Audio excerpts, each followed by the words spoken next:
శ్రీ కాళహస్తీశ్వర ఆలయంలో ఫోటోలు ఎందుకు నిషేధం?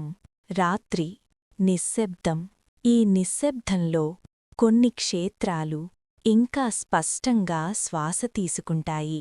అలాంటి క్షేత్రాల్లో ఒకటి శ్రీ కాళహస్తీశ్వరస్వామి ఆలయం. పంచభూత రహస్యం. ఈ ఆలయం సాధారణ దేవాలయం కాదు. ఇది పంచభూత లింగాల్లో వాయులింగం.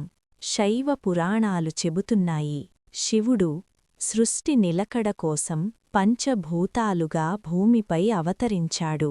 భూమి, నీరు, అగ్ని, ఆకాశం మరియు వాయు.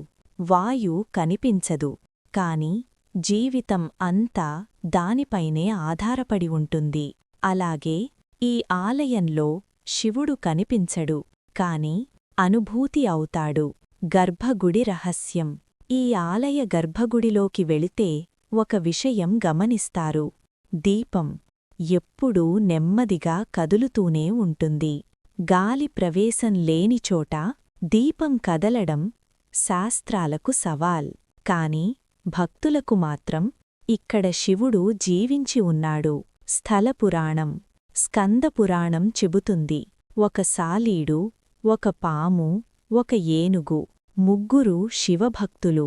సాలీడు లింగంపై వలకట్టి దుమ్ము పడకుండా చూసేది. పాము లింగాన్ని అలింగనం చేసేది. ఏనుగు గంగాజలంతో అభిషేకం చేసేది. వారి భక్తి చూసి శివుడు ఇక్కడే స్థిర నివాసం చేశాడు. ఫోటోలు ఎందుకు నిషేధం?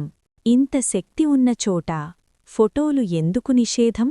ఎందుకంటే కెమెరా రూపాన్ని మాత్రమే పట్టుకుంటుంది, కాని ఇక్కడ శివుడు రూపం కాదు.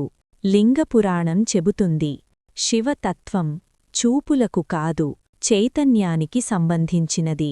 కెమెరా తీస్తే మన దృష్టి దర్శనం నుంచి ప్రదర్శన వైపు మళ్ళుతుంది. దర్శనమంటే దర్శనం ఫోటో కాదు, సెల్ఫీ కాదు.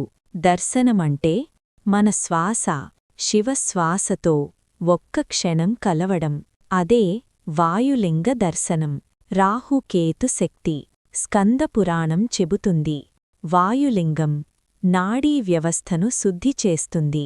అందుకే రాహుకేతు దోష నివారణకు ఈ క్షేత్రం ప్రసిద్ధి. ఈ ఆలయం చూడడానికి కాదు, మారడానికి. ఇక్కడ శివుడు ఫోన్లోకి రావడానికి కాదు, మన ప్రాణాల్లోకి రావడానికి వస్తాడు. అందుకే ఈ ఆలయంలో ఫోటోలు నిషేధం. కొన్ని దేవాలయాలు కెమెరాల కోసం కాదు, జన్మాంతరాల పుణ్యం కోసం. ఓం నమః శివాయ.